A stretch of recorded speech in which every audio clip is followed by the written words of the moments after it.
እንደምን አላችሁ የሳፔሪ አካዳሚ የቪዲዮ ቱቶሪያል ተከታታዮች። በዛሬው ትምህርት 12ኛ ክፍል ዩኒት 2 ስለ ቱ ዳይሜንሽናል ሞሽን የምናየው። በቱ ዳይሜንሽናል ሞሽናችን ስር አንድ ጥሩ የሆነ ኢንትሮዳክሽን፣ ከኢንትሮዳክሽናችን በኋላ ደግሞ ስፔሲፊክ የሆኑ ኤግዛምፕሎችን እናያለን በዚህ ቪዲዮ። አሁን ቀድመን ቱ ዳይሜንሽናል ሞሽን ስናወራ ስፔሲፊክሊ ስለ ሞሽን ከዚህ በፊት ስለ ዋን ዳይሜንሽናል ሞሽን አውርታችኋል። እዛ ስር አንድ ስፔሲፊክ ሞሽን ዋን ዳይሜንሽናል ነው የሚባለው only in one direction መሄድ የሚችልና በሁለት መንገድ that one direction ላይ በሁለት አቅጣጫ መሄድ ከቻለ ብቻ ነው። አንድ ዳይሬክሽን ላይ ለምሳሌ የሚንቀሳቀሰው ነገር ወይ ወደፊት ወይም ወደ ኋላ መሄድ ከቻለ ወይም ደግሞ up and down መሄድ የሚችል ከሆነ ዋን ዳይሜንሽናል ሞሽን ወይም ዋን ዳይሜንሽናል ሙቭመንት ነው ብለን እንለያለን። የሚንቀሳቀሰው ነገር ግን በሁለት ዳይሜንሽኖች መካከል የሚንቀሳቀስ ከሆነ ወይም ደግሞ እንቅስቃሴውን ለመግለጽ ሁለት ዳይሜንሽኖችን መጠቀም እንችል የሚያስፈልገን ከሆነ ቱ ዳይሜንሽናል ሞሽን ነው ብለን እንለያለን። ቱ ዳይሜንሽናል ሞሽን የሚባለው ለምሳሌ በዚህ አንድ ፕሌን ውስጥ ይሄ ኤክስ እና ይሄ ዋይ ፕሌን ውስጥ እዚህ መካከል ውስጥ በየትኛው አቅጣጫ የሚንቀሳቀስ ነገር ካለ በቱ ዳይሜንሽናል ሞሽን የሚንቀሳቀሰው እንላለን። እንደዛ ማለት በሆነ ጊዜ ውስጥ የሚገኝበትን ሎኬሽን ወይም ቦታ ለመግለጽ የምንጠቀምበት ሁለት ቁጥሮች ወይም ደግሞ ሁለት ኮኦርዲኔቶች መሆን አለባቸው። Let me give you a very good example. Suppose that we have the x and a y axis. On this x and y axis, suppose that you have a bug. Which is small bug is walking upon x-axis ብቻ ላይ የተንቀሳቀሰች ነው ልበል። At any time t የት ላይ ነው የምትገኘው ብባል I can use የሆነ position እዚህ ጋር ያለው ለምሳሌ I'm going to call this 1 2 not 3 ቢሆን it's simply found at the position 3,0 ብዬ በአንድ ቁጥር ብቻ ተጠቅሜ ቦታውን መግለጽ እችላለሁ። ለምሳሌ ከአንድ ሰከንድ በኋላ ላይ ቀጥታ 5,0 ላይ ብትሄድ 5,0 ሶ በዚሁ ላይን ላይ የተቀያየሩት ሁለት ቁጥሮች ኤክስ አክሲስ ላይ ብቻ የሚገኙት ናቸው። ስለዛ it was የሆነ ኤክስ ፋይናል ፖዚሽን ላይ ያለች ቀድማ የሆነ ኢኒሺያል ፖዚሽን ላይ ያለች።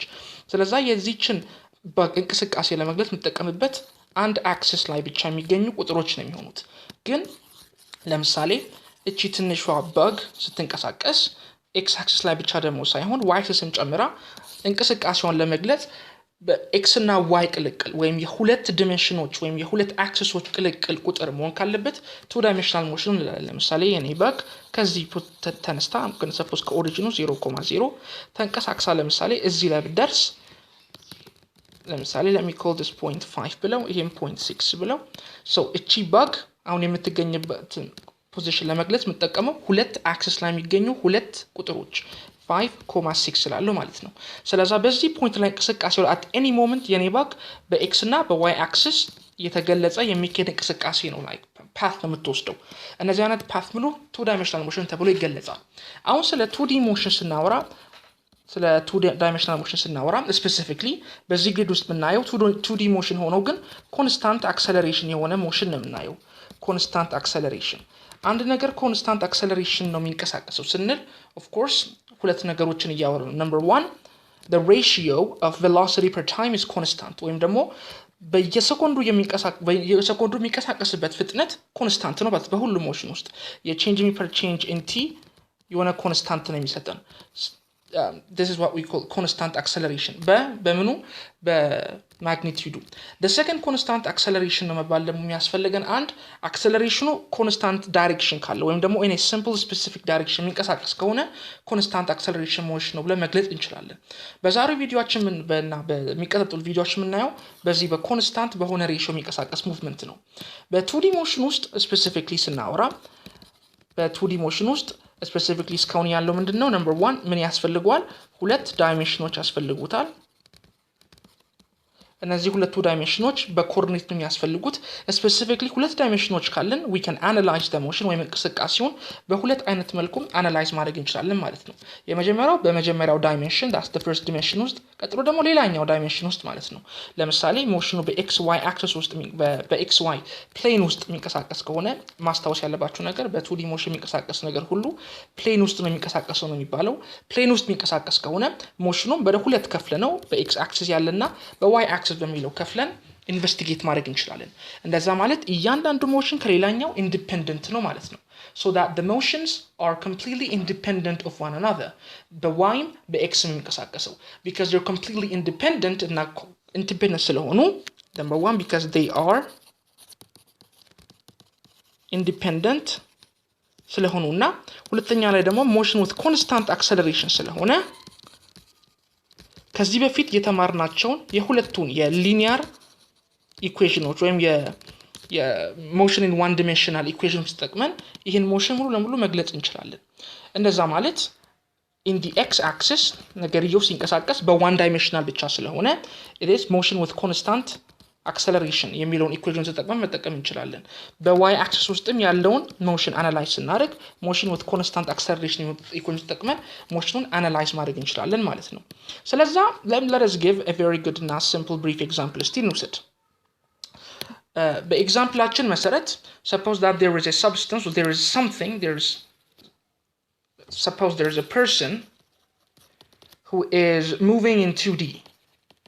It's moving in a two-dimensional motion specifically. And because it's moving in 2 dimensions, let me say that it's moving in the XY plane. Because it's moving in the XY plane, equation motion በx እና በy ለይተን አናላይዝ ማድረግ እንችላለን ብለናል። Specifically ደግሞ እዚህ ኤግዛምፕል ውስጥ እና ይሄ ሰብጀክት ውስጥ የምናወራ ሙሉ motion with constant acceleration ስለሆነ የምንጠቀማቸው equations of motion with constant acceleration ተጠቅመን ኢኩዌሽኖችን እና ጥያቄዎችን መስራት እንችላለን።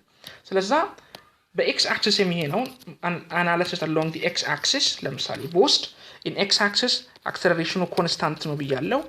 because the acceleration is constant, motion with constant acceleration equations ተጠቅመን ይሄን ሙሉ መግለጽ እንችላለን።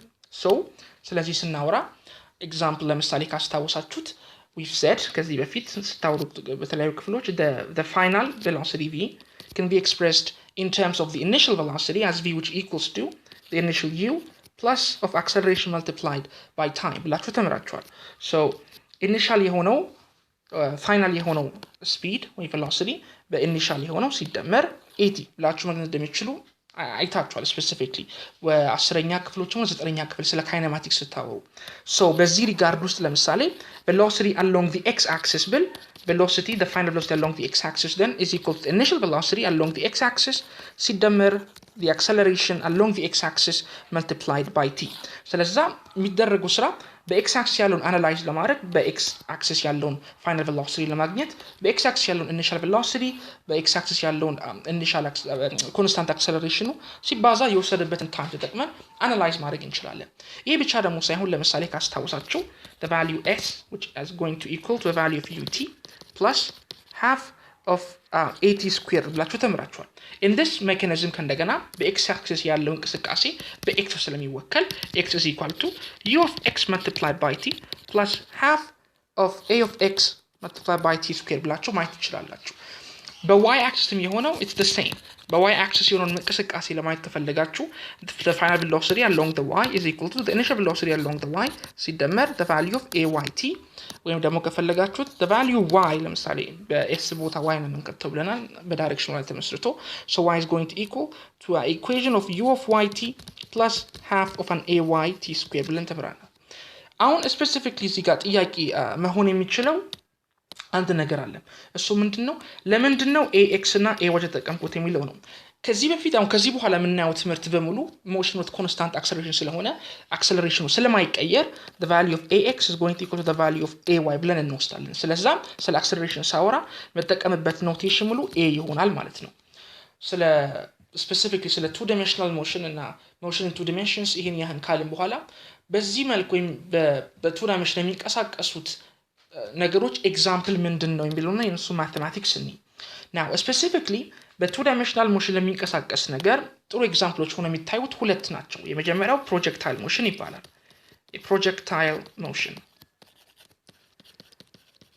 projectile motion ምንለው specifically የtwo dimensional motion ኤግዛምፕል ሆኖ አንድ ኦብጀክት በሆነ አንግል launched ሲደረግ የሚያደርገው እንቅስቃሴ projectile motion ይባላል። specifically ሁሉ ቀን አንግል ሊኖር ይገባል ማለት አይደለም። projectile motion ከፈለጋችሁ በሌላኛው አገላለጽ a projectile motion is simply a specific type of two-dimensional motion in which the object moves under the influence of gravity ማለት ትችላላችሁ። በtwo-dimensional motion ሆኖ it moves under the influence of gravity. so በgravity influence የሚደረግ two-dimensional እንቅስቃሴ projectile motion ተብሎ ይታወቃል። projectile motions are one of the most common የሆኑ motions ናቸው። a very good example ለምሳሌ ኳስ ስትጠልዙ ወይም ባስኬትቦል ስትወረውሩ የሚወስደው ፓት ካያችሁት ይሄ የሚመስል ፓት ነው የሚወስደው አይደል? ሲንቀሳቀስ ፕሌን ውስጥ ይሄ አይነት ሞሽን የሚይዝ ነገር ሙሉ ፕሮጀክታይል ሞሽን ተብሎ ይታወቃል። ስለዚህ ፕሮጀክታይል ሞሽን ለመሆን መሟላት ያለበት ምንድነው? መጀመሪያ 2 ዳይሜንሽናል መሆኑና ሰከንድ ዋን ደግሞ under the influence of gravity መሄዱ ነው። so under the influence of gravity መንቀሳቀሱ ነው። እንደዛ ካለን ፕሮጀክታይል ሞሽንን በሶስት ትልልቅ ቦታዎች ከፍለን ማየት እንችላለን። so ፕሮጀክታይል ሞሽን በሶስት ተከፍሎ ሊታይ ይችላል። የመጀመሪያው it is what we call the horizontal projection እንለዋለን። horizontal projection። ሁለተኛው oblique projection። ሶስተኛ ላይ ደግሞ የኦብሊክ ፕሮጀክሽን ላይ ይመሰረት ሆኖ ግን ስላንት ፕሮጀክሽን ተብሎ ይታወቃል። ስላንት ፕሮጀክሽን። እነዚህ ሶስቱ የፕሮጀክታይል ሞሽን አይነቶች የሚለያዩበት አንዳንድ ጉዳዮች አሉ። ከነዚህ ሁሉ በጣም ሲምፕልስት ኢዚየስት ነው ቀድመን የምናየው ሆሪዞንታል ፕሮጀክሽን ይሆናል። ናው ሆሪዞንታል ፕሮጀክሽን ስናወራ ሆሪዞንታል ፕሮጀክሽን አንድ ነገር በሆሪዞንታል ፕሮጀክሽን እየተንቀሳቀሰ ነው የሚባለው if the object is thrown or simply launched ማለት እንችላለን። simply thrown or simply launched from some height, for example from some height in a specific direction ከሆነ ነው። specific direction ነው ማለታችን የተወረወረበት ዳይሬክሽን እና የተወረወረበት አክሲስ ላይ ምንም አይነት አንግል የለም ወይም ደግሞ ፕሮጀክታይል አንግል ምንለው የለም ማለት ነው። let me give you a very good example። ከሆነ height ላይ ለምሳሌ ከዚህ የሆነ height h ላይ የሆነ ኳስ ቀጥታ በዚህ መልኩ ቢወረወር ኳሱ የሚወስደው path ምንድነው የሚመስለው ብላችሁ guess ማድረግ ትችላላችሁ። it's a common path የሚመስል path ነው የሚወስደው። እነዚህ አይነት ኤግዛምፕሎች ናቸው horizontal projectile የሚባሉት። ይሄ ብቻ ደግሞ አይደለም። specifically another good example would be ለምሳሌ የሚተንቀሳቀስ ያለ ኤርፕሌን ወይም ሄሊኮፕተር ላይ ቁጭ ብላችሁ for example በዚህ የተንቀሳቀስ ያለ ሄሊኮፕተር ላይ ብላችሁ የሆነ ፕሮጀክታይል ብትለቁ አትወረውትን ብትለቁት ራሱ የሚወስደው path ምን እንደሚመስል ታውቃላችሁ። የሚወስደው path ለምሳሌ ይሄ ነው የሚመስለው አይደለ? ወደዚህ የሚንቀሳቀስ ነገር ላይ ሄዳችሁ ብትወረውሩ እነዚህ ሁሉ ኤግዛምፕሎች የሆሪዞንታል ፕሮጀክታይል ወይም ደግሞ ሆሪዞንታል ፕሮጀክሽን ኤግዛምፕሎች ናቸው። ናው ሆሪዞንታል ፕሮጀክሽን ይሄን ካልን ስፔሲፊክ ማቴማቲክሶቹን እስቲ እንይ። ናው በሆሪዞንታል ፕሮጀክሽን ስር የአንግል ኦፍ ፕሮጀክሽን ለምሳሌ ቴታ ብለው የለም ብለናል። ስፔሲፊክሊ ይሄ አንግል ኦፍ ፕሮጀክሽን የምንለው የተወረወረበት ወይም ስፒዱ ያለበት አቅጣጫና የሚሄድበት አክሲስ ያለው አቅጣጫ መካከል ምንም አይነት አንግል የለም ማለት ነው። የተወረወረ ኦብጀክት በሆነ ኢኒሺያል ቬሎሲቲ ነው የሚወረወረው። ኢኒሺያል ቬሎሲቲ ለምሳሌ u ልበለው። ይሄ u ደግሞ በተወረወረበት አንግል ወይም አክሲስ ጋር እኩል ነው። ለምሳሌ የተወረወረው ነገርየው በኤክስ አክሲስ ቢሆን ይሄ u ከu of x ጋር እኩል ነው ማለት ነው። so ከሆነ height ላይ suppose this amount of height this object በሆነ speed u በወረወረውና የሚወስደው path ይሄ መሆኑን አውቃለሁ። ይሄ path trajectory ተብሎ ነው የሚታወቀው። የትኛውም የተወረወረ ነገር ነው ስፔስ ውስጥ የሚንቀሳቀስ ነገር that moves in space ወይም that moves in a plane የሚወስደው path trajectory ተብሎ ይታወቃል። ይሄ trajectory ደግሞ በአብዛኛው it looks like a parabola. so በዚህ trajectory ውስጥ የተወረወረው ነገር በሆነ speed u ሲንቀሳቀስ initial speed u ይሄድና arrives at this point መሬትን ይመታል at some final speed v. it also moves a certain distance አይደለ? ከተወረወረበት height ይሄ height h ብለው it moves some distance x and at any point ሲንቀሳቀስ እዚህ ውስጥ remember ይሄን እንቅስቃሴውን ለመግለጽ ሁለት ስፔሲፊክ ኮኦርዲኔቶችን መጠቀም አለብኝ። ሁለት ቁጥሮች ያስፈልጉኛል። በy axis ያለ በዚህና በx axis ያለ በዚህ ማለት ነው። ስለዚህ at any point ይሄ ነገር x ኮምፖነንቶች አሉት y ኮምፖነንቶች አሉት። at any point ለምሳሌ y ኮምፖነንቱ y ሊሆን ይችላል። ለምሳሌ I'm going to say its height at any time t ከተወረወረ በኋላ y ነው ብልና specifically ከተወረወረ በኋላ ደግሞ at any some distance የሚሄደው speed የሚሄደው ርቀት x ነው ብዬ መግለጽ እችላለሁ። in the same manner ሲወረወር የሄደበት velocity ለምሳሌ finally it might reach some velocity vy or simply it might also reach some velocity vx። እነዚህን ሁሉ v of y እና v of x የሚባሉ ሁለት ኮምፖነንቶች ኖሩት ይችላሉ። የነዚህን ሁሉ ኮምፖነንቶች ኢኩዌሽናቸውን ቫልዩዋቸውን ለማወቅ የምንጠቀምበት ሁሉ የመጀመሪያ ያየነው የቱ ዳይሜንሽናል ሞሽን ሜካኒዝሞች ናቸው። so let us begin. so specifically ከዚህ በፊት ስናወራ we know that በየትኛው መልክ displacement is simply a product of the speed with the time that it took for it እዛ ቦታ ለመድረስ so in such a cases በዚህ ካወራን specifically ነገርየው ከተወረወረበት በኋላ የሚንቀሳቀስበት ወይ የሚሄድበት ዲስታንስ ከዚህ ያለው x specifically የሚወስደው በሆሪዞንታል የሚንቀሳቀሰው velocity ነው አይደለ? that is the velocity that keeps it moving along the x-axis helps it move along the x-axis. the velocity that helps it move along the y-axis helps it change its position along the y-axis. ስለዛ በዚህ አይነት principle ከሄድን specifically ከእንደገና ለምሳሌ this is the object. It is thrown with some speed u. It's going to travel some speed x, and it's going to follow this path. So በዚህ አይነት መልክ ቢሄድ the value of x, that is እዚህ ያለው s ማለት ነው, is going to equal to a value of v of x multiplied by t ቀድመን እንዳየነው ማለት ነው።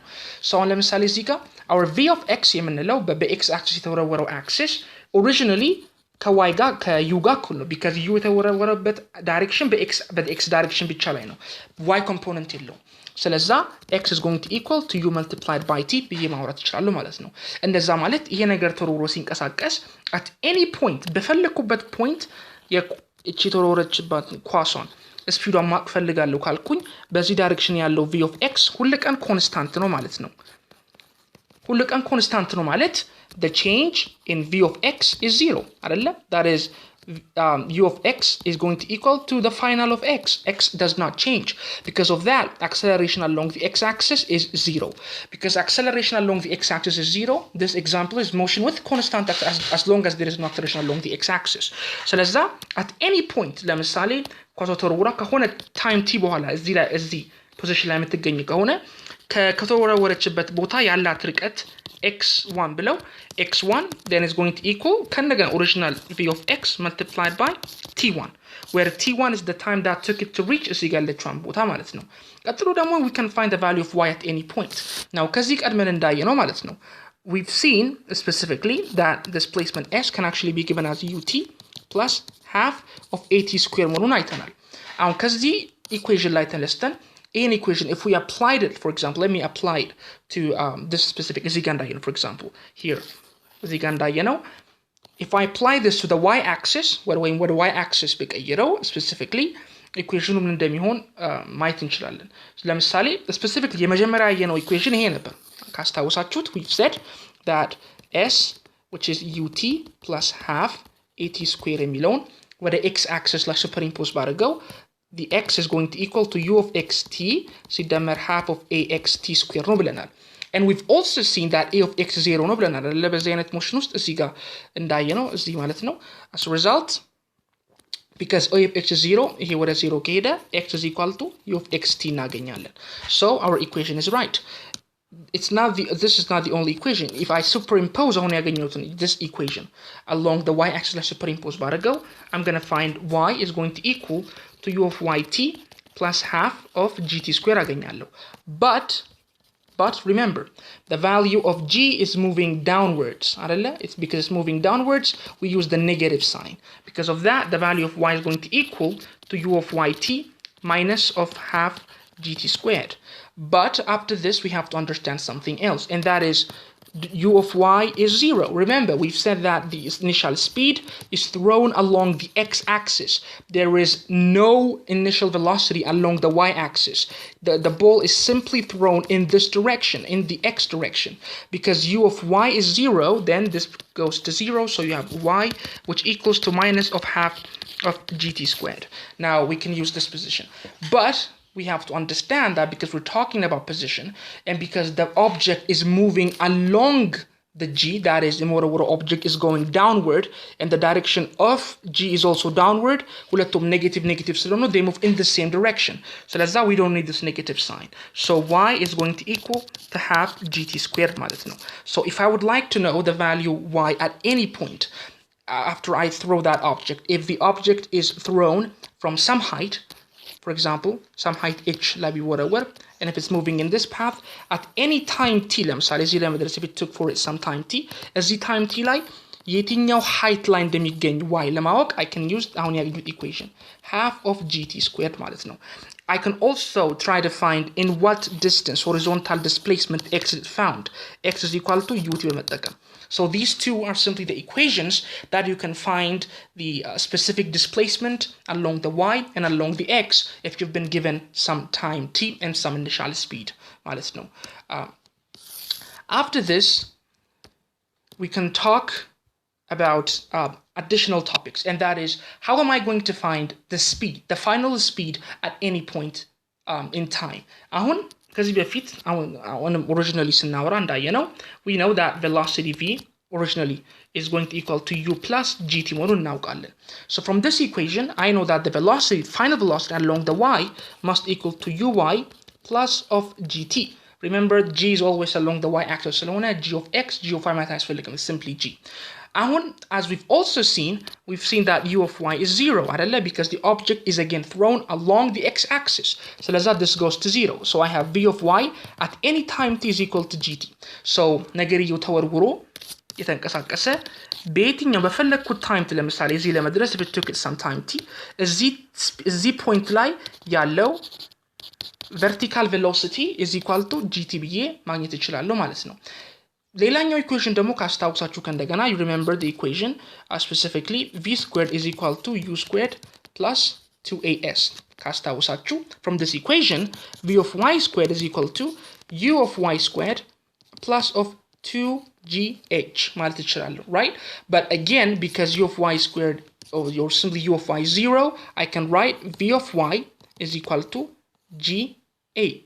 v of y squared is equal to 2gh ብዬ መጻፍ እችላለሁ ማለት ነው. So how many equations we've seen? We've seen that number 1 v of y squared is equal to 2gh. We've seen v of y is equal to gt. We have seen the value of y is equal to half of gt squared, and we've seen the value of x is equal to vt. So these all are different equations which you can use to try to probe horizontal projection. Horizontal projection ተጠቅማችሁ as an equation ካስገባችሁ በኋላ you can find የፈለጋችሁን equation. The next equation that I think is very important ለማወቅ is what time does it take for it to fall? That is, what is the total time for the object to fall on the ground? Suppose this is the ball again thrown. It's going to take some total time t total before it falls on the ground. Now when it falls on the ground, what you observe is something, that is, when the object hits the ground, it doesn't have a vertical position, right? መሬት ሲመታ the value of vertical position y is going to be 0. ይሄ ሁሉ ከሄደ በኋላ as a result of that እንደዚህ አይነት ቦታ ላይ የሚደርስበትን total time ለማግኘት የምንጠቀምበት እዚሁ ጋር ያለውን equation ነው. specifically ይሄ h ካላችሁ ይሄን h ለመውደቅ የሚፈልግበት time ካላችሁ እዚህ y ቦታ ውስጥ h መክተት. So in this position of y, put h and you have h is equal to half gt total squared. So 2h over g under the square root would equal to t total. So this is the total time that it takes for it to fall on the ground. Now because of that, we've seen about so far we've seen about the equations, about horizontal projection, how we can find displacement, how we can find speed, how we can find the total time, how we can find the total displacement from any direction. So ለአሁኑ ይሄን ካልን I think it is enough. So በሚቀጥሉ ቪዲዮአችን ደግሞ ስለ oblique projection እናያለን. oblique projection ወይም oblique projectile motion ስር በትንሽ በጥልቀት ዲቴል ውስጥ ገብተን አዳዲስ ኢኩዌሽኖችን አይተን ነው የምንሄደው. This would be the video for the day. ምንም አይነት ጥያቄ ካላችሁ please leave it in the comments. So bye bye.